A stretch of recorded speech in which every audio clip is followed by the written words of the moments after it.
warahmatullahi wabarakatuh. Salam sejahtera bagi kita semua. Seperti biasa nih, Jeng ini bakal menemani kalian untuk mengulas beberapa informasi maupun berita yang terbit di Koran Harian Rakyat Benteng. Hari ini Senin 26 Juli 2021. Apa kabar kalian semua? Semoga yang nonton ini dalam keadaan sehat walafiat. Dan Jeng ini juga mengingatkan untuk kalian selalu menjaga kesehatan, meningkatkan daya imun tubuh, sering berolahraga, dan yang utama itu harus menjalankan protokol kesehatan. Tanpa berlama-lama lagi, kita langsung saja. Tapi sebelum itu jangan lupa untuk like, share ke semua media sosial yang kalian punya untuk video ini, dan aktifkan notifikasinya agar setiap video yang kami upload kalian orang pertama yang nonton. Berita utama hari ini, realisasi anggaran COVID Bengkulu Tengah 13,21%. Dilaporkan dari Karangtinggi, Badan Pengawasan Keuangan dan Pembangunan atau BPKP Provinsi Bengkulu menegaskan bahwa pemerintah Kabupaten Bengkulu Tengah sejauh ini sudah merealisasikan dana pencegahan dan penanganan COVID-19 sebesar Rp4.539.771.471 atau 13,21% dari total dana Rp34.042.007.040. Persentase ini di atas realisasi 3 kabupaten lain. Nah, masing-masing kabupaten Seluma yang baru 3,07%, Mukomuko 9,03%, dan Kepahyang 4,12%. Berdasarkan data yang diterima dari Badan Keuangan Daerah atau BKD Benteng, dana 4, miliar tersebut untuk pembayaran belanja tenaga kesehatan honor tim vaksinasi COVID di Dinas Kesehatan sebesar Rp607.200.000. Kemudian ada Rp2.451.571.439 untuk belanja tenaga kesehatan insentif dan santunan kematian bagi tenaga kesehatan dalam menangani COVID-19. Pada RSUD Benteng kurun waktu bulan September-Desember 2020. Nah, terakhir belanja tenaga kesehatan, insentif, dan santunan kematian bagi tenaga kesehatan dalam menangani COVID pada Puskesmas dan Dinkes untuk bulan Oktober-Desember 2020 sebesar Rp1.735.032. Kepala BKD Benteng Delo Kurnianto SEMM turut mengungkapkan bahwa pihaknya sudah menghubungi pihak BPKP untuk merevisi data realisasi dana COVID. Dirut RSUD Benteng, Dr. Ristika Rinti saat dihubungi rakyat Benteng turut membenarkan perihal telah dicairkannya dana insentif nakes tahun 2020 yang bersumber dari dana pencegahan dan penanganan COVID-19. Dari anggaran COVID, kita beralih ke berita tentang tes CPNS dan PPPK yang murni dan jangan percaya calo. Ini peringatan khusus bagi masyarakat yang sudah maupun ingin mendaftar seleksi calon pegawai negeri dan pegawai pemerintah dengan perjanjian kerja.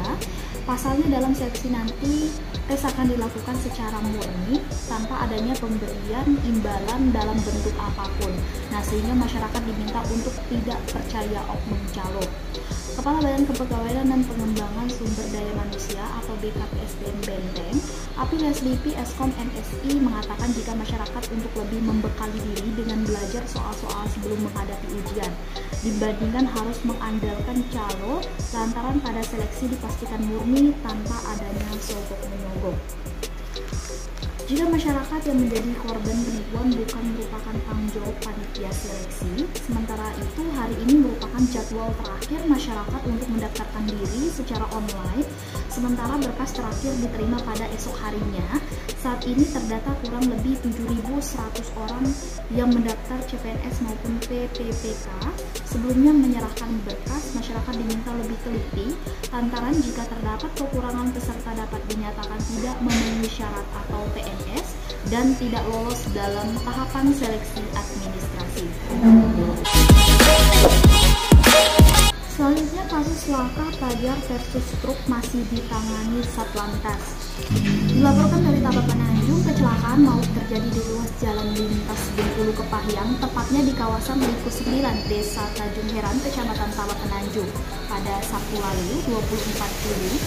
Ramadhani Saputra, 16 tahun, pelajar di Kota Bengkulu yang mengendarai sepeda motor. Diduga korban terlindas ban mobil truk Pertamina yang dikendarai Sudirman, 38 tahun, warga Kabupaten Rejang Lebong. Hingga kemarin, kasus laka tersebut masih ditangani Satlantas Polres Bengkulu Tengah. Kedua kendaraan yang terlibat laka juga telah diamankan. Kapolres Bengkulu Tengah AKBP Ari Baroto SIKMH melalui Wakapolres Kompol Abdul Arbain mengungkapkan proses masih berlangsung, untuk kelanjutannya masih menunggu gelar perkara.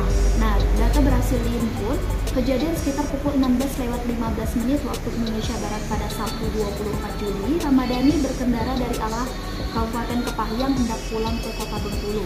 Setiba di lokasi lantaran jalan yang menikung dan menurun, korban diduga tergelincir nas dari arah berlawanan melaju truk LPG.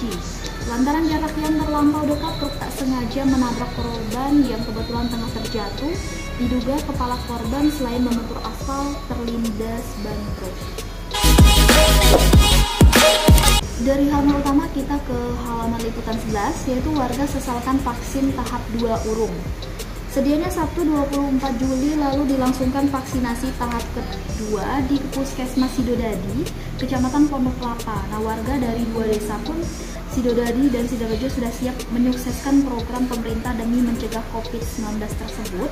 Namun diperoleh kabar bahwa penyuntikan vaksin batal lantaran vaksinnya belum tersedia. Sebab tidak sedikit warga yang menyesalkan mengingat penyebaran corona semakin menjadi tak terkecuali di Bengkulu Tengah sehingga warga pun was-was.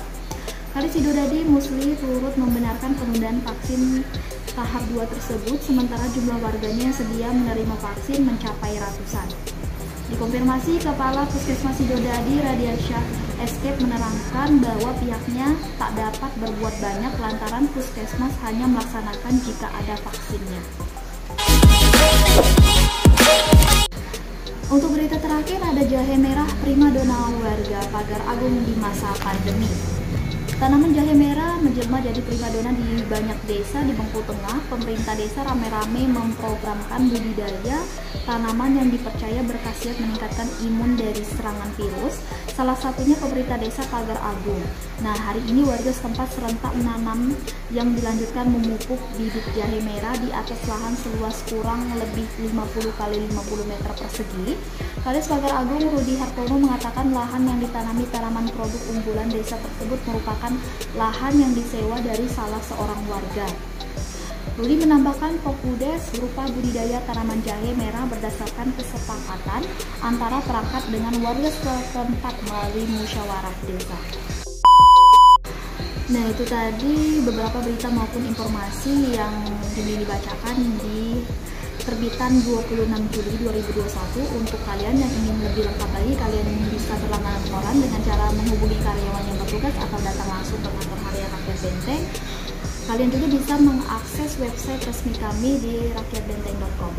Jangan lupa juga untuk follow semua media sosial kami dari Facebook, Twitter, maupun Instagram. Dan dukung channel kami dengan cara subscribe yang belum subscribe dan share ke semua media sosial yang kalian punya untuk setiap videonya. Dan aktifkan notifikasinya agar setiap video yang kami upload kalian orang pertama yang menontonnya. Saya Jelini dan gue yang bertugas mengucapkan terima kasih dan wassalamualaikum warahmatullahi wabarakatuh.